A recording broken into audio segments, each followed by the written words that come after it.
my beautiful friends. Welcome. This is Archangel. Do you want to know blue pill males? Do you want to know the heart of what drives simps, manginas, white knights, man-ape shovels, or, for that matter, feminists, entitled princesses, or just a general parasitic, lecherous, manipulative, fragility-feigning, divine female? Well, it's a little thing called survival. So buckle up, I've got a few things to say here. But then, I have never really been shy about waxing long in the tooth on any subject.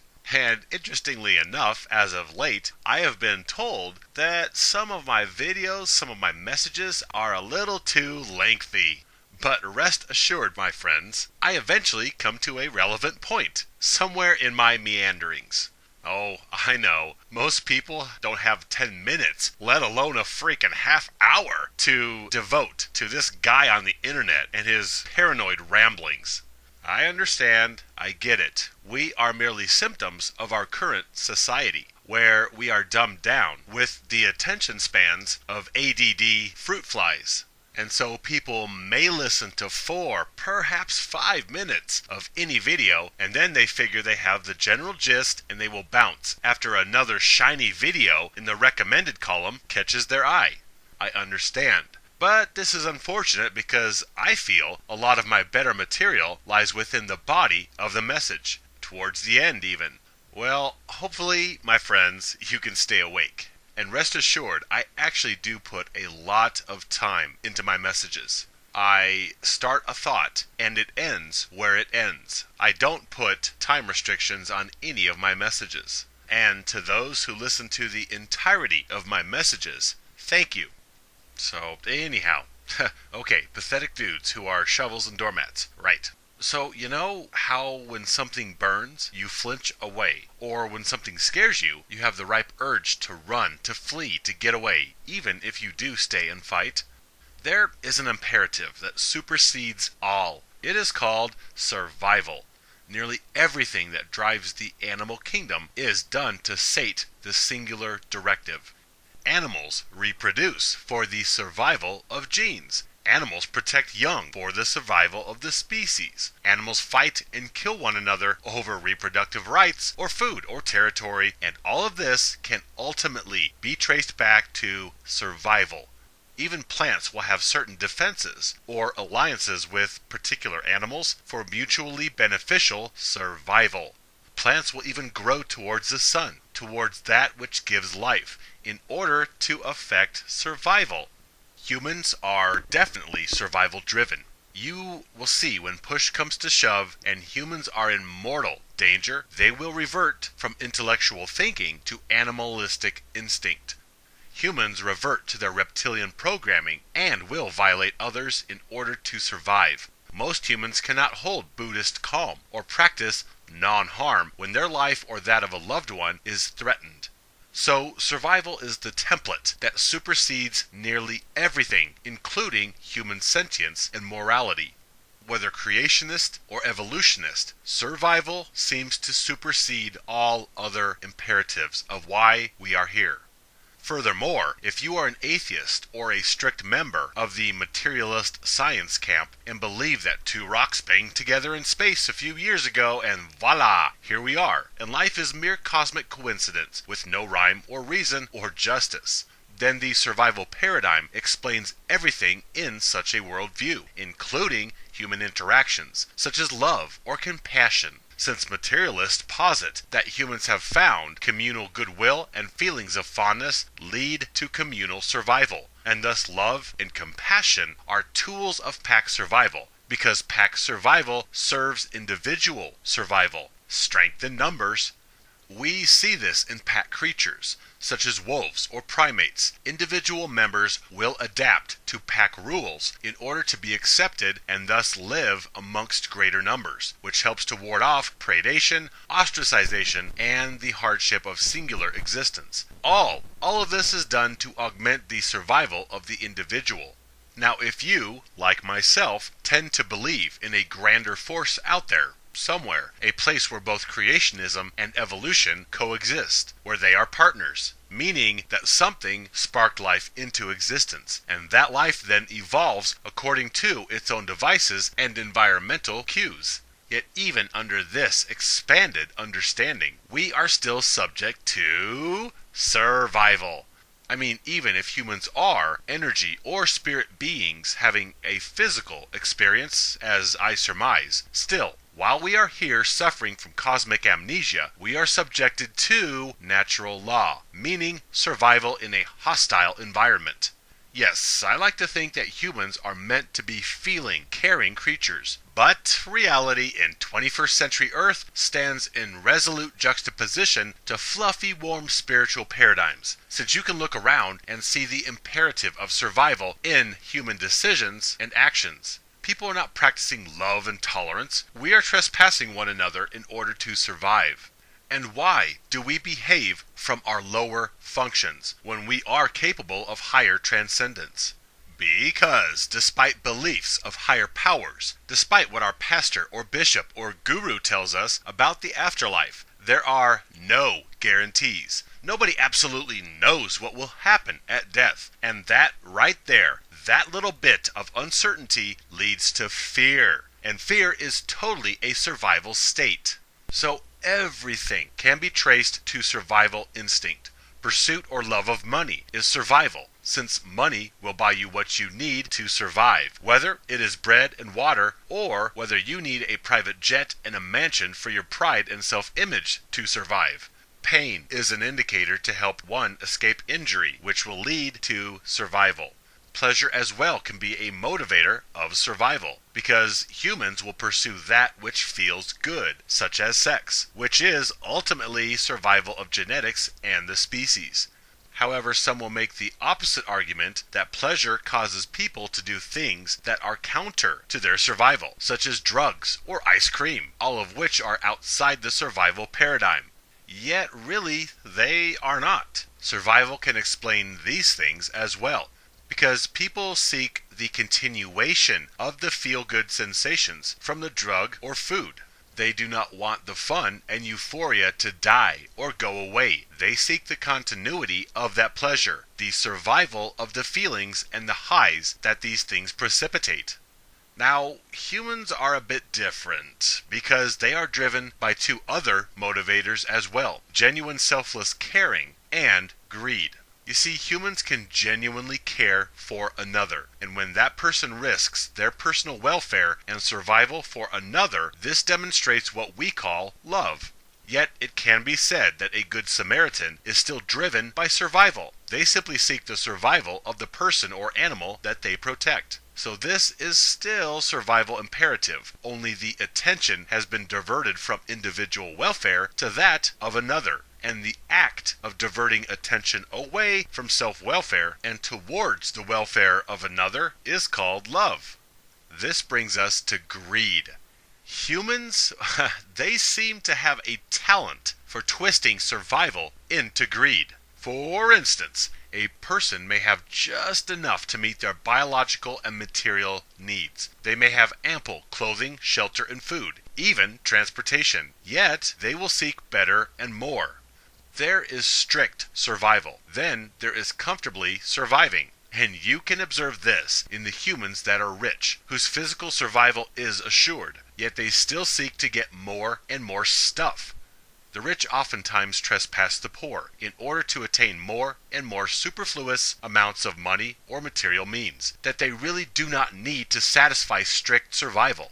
Humans have a predisposition to greed. They get a little and they want a whole lot more than is necessary for strict survival. Yet greed is a misguided vestige of the survival instinct, where a person psychologically relates material acquisition with survival. They need billions of dollars to ensure the survival of their business or family or the survival of their posh lifestyle. They need to control as many people as possible in order to insulate themselves from threat, which will ensure survival. They need to get prettier and more attractive so that they may live off of others or manipulate provision out of them or attract better, richer suitors, etc. and thus many people mentally mingle greed and survival into the same pretzel. Others are knowingly driven by greed, wholly independent of survival. This is where humans differ from animals. They are self-aware, which leads to ego, and ego leads to all the moral sins: pride, greed, lust, and so on. However, even ego-driven negativity is still encapsulated under the survivalist paradigm. An ego wants to survive, and it will fight to survive by judging and trespassing others who are not it, and thus they, being outside entities, threaten its survival with their foreign beliefs or opinions. And hence, greed is driven by ego, and ego is driven by survival. That ego and all its beliefs and opinions want to survive. So really, everything can be traced to survival, whether it's survival of physical personhood, survival of communities, or of species, or survival of thought forms, beliefs, dogmas, paradigms, survival of individual or collective ego, etc. Now, this seems all way too simplistic. People may say we are not so easily quantifiable. Humans are much more complex than this, with thoughts and feelings and emotions and a fancy frontal cortex. Then we have the psychological and spiritual aspects, and holy cow, we really are complicated, aren't we? Are we? Really? I agree that we have higher function capability, but look around. Does it look like we practice our higher functions, or do we simply behave as the animal kingdom and run upon survivalist precepts? Have we made this world a better place with our fancy thoughts and emotions and our frontal cortex? Or do we still practice judgment and bigotry and violence as we did in the Dark Ages? Do we hurt and manipulate and kill others out of malice, whereas animals kill for survival, not for egoic satisfaction? Oh, you betcha, we're kicking ass with informational technology, but we are failing in ethics and morality as a species. I do believe that we are capable of so much more, such caring that we do not know today. But until we can eliminate duress or pressure of limited resources or fleeting mortality, until there is an environment where survival and resource are a non-issue, till that point we will be subjected to the rudimentary animalistic directive of survival. Alrighty, now there are creatures that are solo and creatures that are social. And the solo creatures may come together for mating purposes, yet the rest of the time they fend for themselves, whereas social creatures group into large clans in order to effect survival through numbers. These social creatures will come together to benefit from the group, and this leads to another type of survival, individual survival within the group. And thus to affect communal survival, behavior osmosis occurs, and creatures adopt pack norms. Fish school, birds flock, and guess what? Humans also flock and school with each other. For humans will concede and adopt the beliefs, attitudes, and opinions of the group majority in order to get along and enjoy communal protection and interaction rather than rejection and ostracization. However, there are many packs amongst the human species, and if humans find one particular group too restrictive or uncomfortable, they will find another group whose pack paradigm matches their own predispositions. For example, Christians will seek out Christian communities. Muslims will seek out Islamic communities. Asian, black, white, gay, rabid soccer fanatic, many humans tend towards like-minded communities or packs in order to suffer less conflict and discomfort within packs which have opposing views to any one person's personal childhood beliefs. Survival is the be-all in this world, and survival demands disposal in order to function, which means creatures have disposability. The immovable law of everything in this heavy physical existence is that something must die so that something else might live. Animals are killed to provide other animals physical nourishment. This seems inescapable. No matter who or what you are, for every being alive, there is another that is dying so that you might live.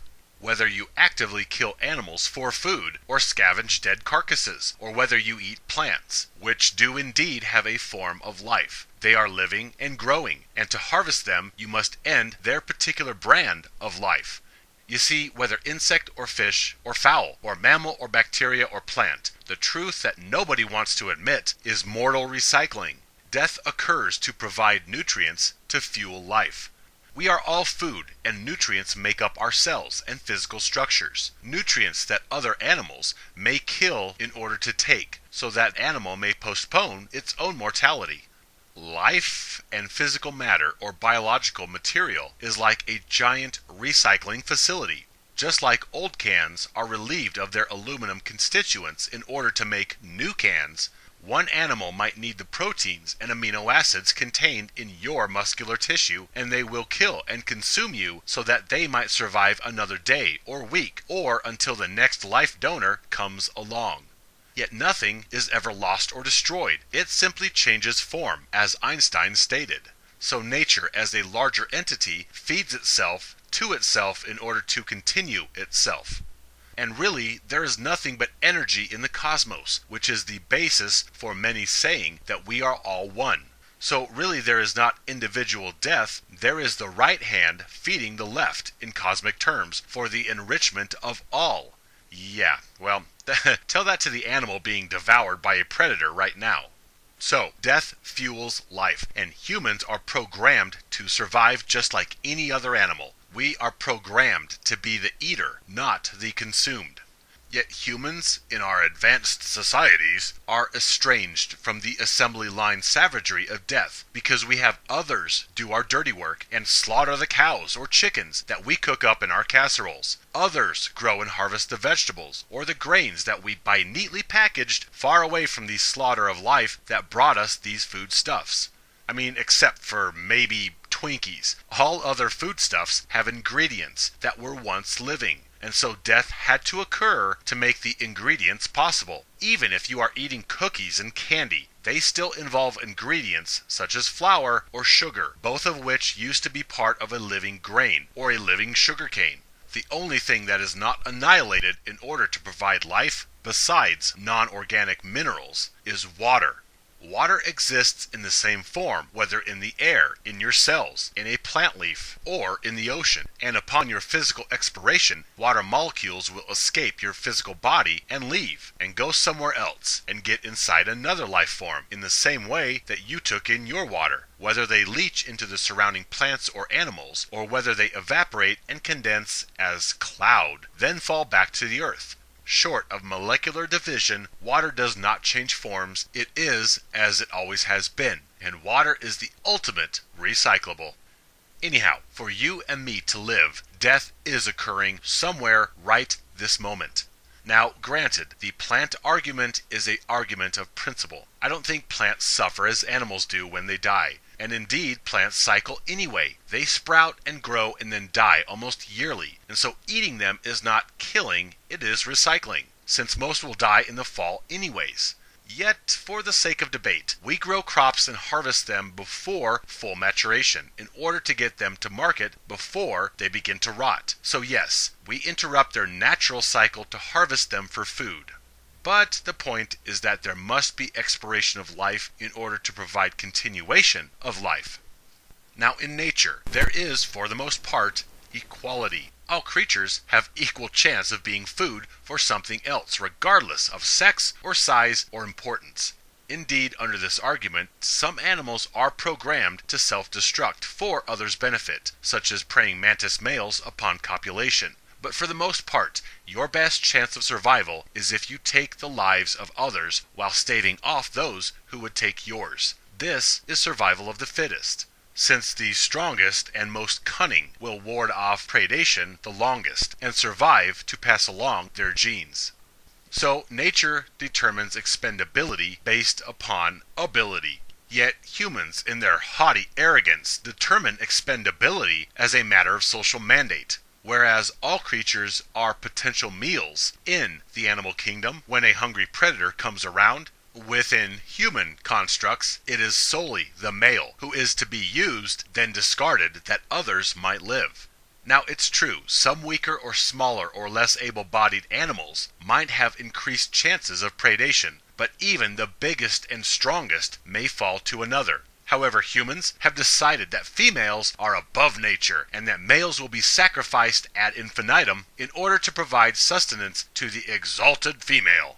Thus, survival is the order of the day in a brutal, hostile existence. And within pack societies, we have animals that predictably conform to templates in order to get along and lengthen survival.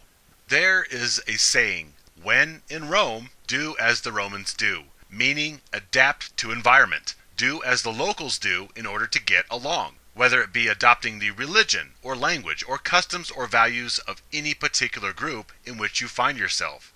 And the template of the human pack is as follows.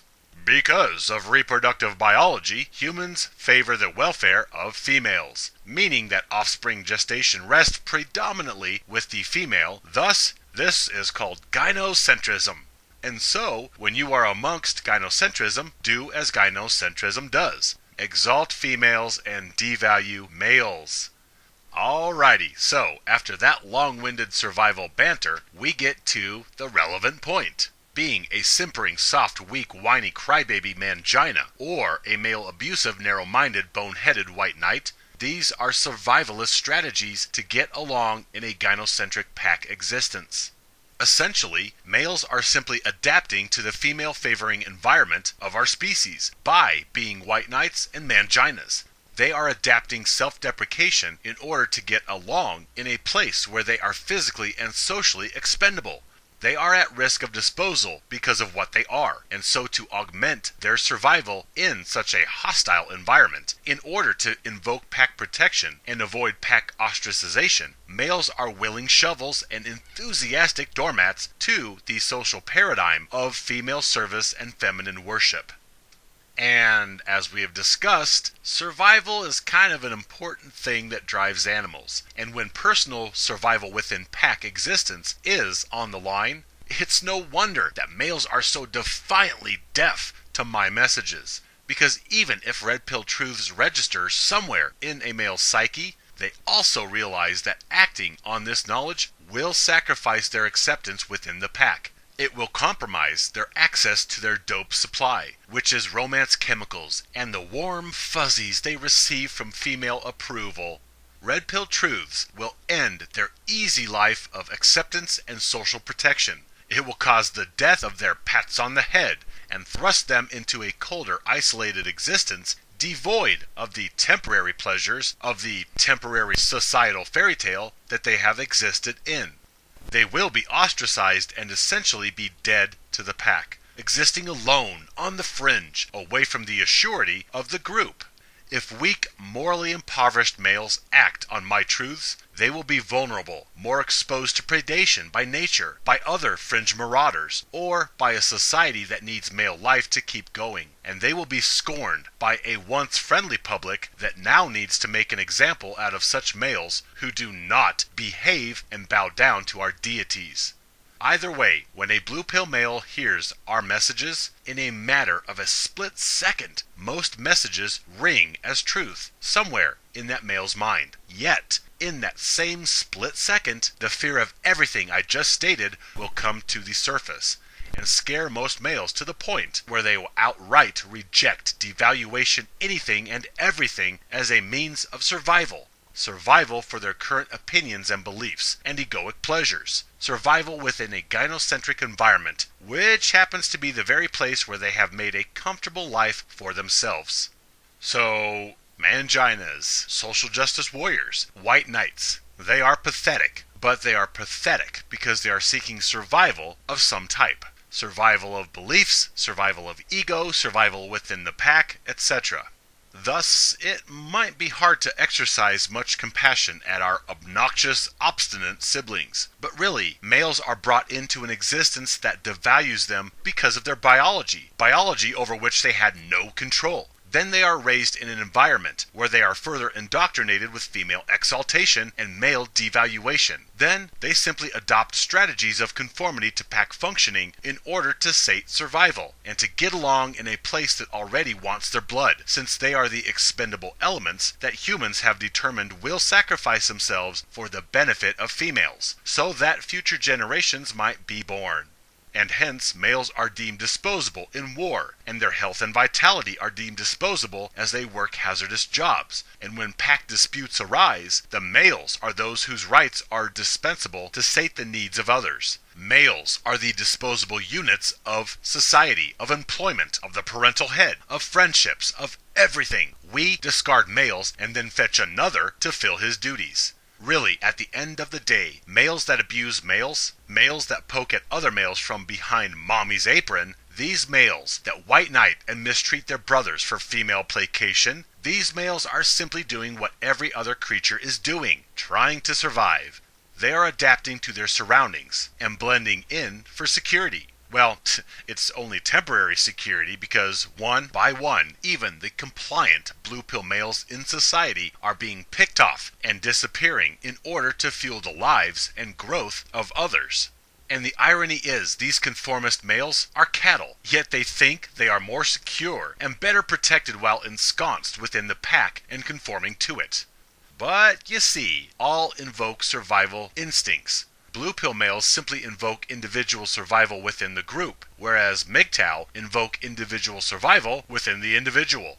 Males that have pulled away from pack survival, we too are invoking survival instincts, for within gynocentrism, we see that males are food for female consumption, and so we withdraw from pack corruption and injustice in order to effect pain relief. In other words, MGTOW withdraw from the pack for the very same reason that blue pill males conform to the pack: survival. We just have different survival mandates. Again, we are capable of higher motivations, and some people do rise above everything and commit genuinely selfless acts, and these are the types of acts that restore our hope in the human animal. However, in moments of crisis and duress, most all life will revert to survival, and humans are no exception, because quite simply, when survival and morality have a staring contest, well, morality always blinks first. That's why we are still such a savage warring species, despite our technology, because there are no holds barred when an animal is fighting to survive. Morality does not exist when survival is the rule.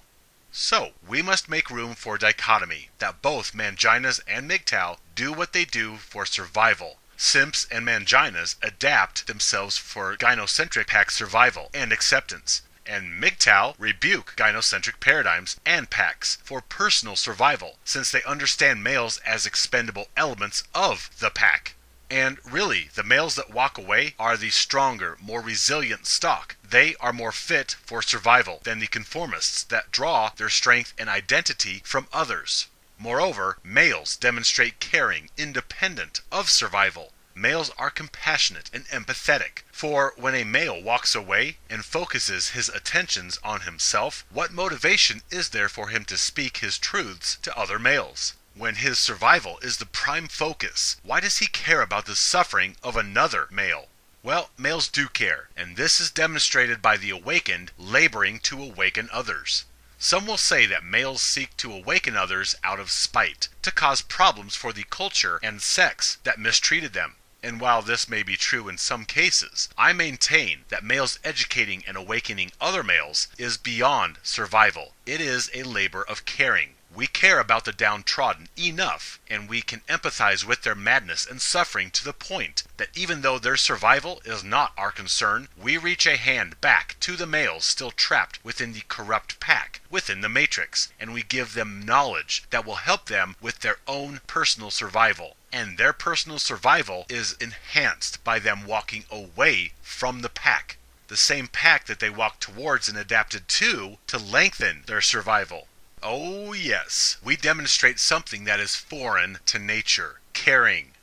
I postulated in another video how males taking on female persona and appearance, whether drag queen or as a trans female, that this too was a survival protocol to switch identities to that of the privileged class in order to get in on the gravy train of the exalted class, which these males wager will positively affect personal survival by invoking pack protection and priority of provision. Perhaps every unethical, immoral thing humans do is a tactic of survival. Whether peasants kept their mouths shut at witch trials, or whether citizens simply closed their blinds as Jewish neighbors were kicked out of their homes and loaded into rail cars, or perhaps townspeople simply said nothing when they witnessed lynchings in the South, or whether people just turned a blind eye to male devaluation and abuse. All of these actions suggest that despite the ambient people's ability for morality, their instinct for survival is stronger, and thus they wholly ignored injustice. They kept their mouths shut, their heads down, lest they become a target for termination as well. And termination is not very conducive to survival. I seek a place for humanity that comes from a higher plane of morality. I seek the overturning of injustice, or at least the leveling of the species to equity. You see, equity, equality, will be achieved for males, not when males get better divorces or custody deals, but when females are deemed just as expendable as males are in this existence, where life demands the disposal of one for the survival of another. Hence, within this cruel construct, my work for justice and equity will be finished when females are just as disposable as males. And fancying myself a higher spiritual creature, I care about all. Yet, as long as there is injustice, we must oppose it. It behooves us to have compassion and understanding for others. All beings are scared and bewildered by this place, and simply trying to survive. Yet the survival of gynocentrism and those who would uphold the survival of this injustice, well, out of compassion, I label them my enemy. Now, for argument's sake, it might be said that my messages, my seeking to awake other males, is me seeking the survival of this underground movement where guys actually have value and camaraderie. Yet I say my works here are not for survival, but caring enough to help other males liberate themselves from pain and suffering, devaluation and disposability. And so in keeping with the cycle of this existence, I seek the death of gynocentrism so that another, more advanced paradigm might live.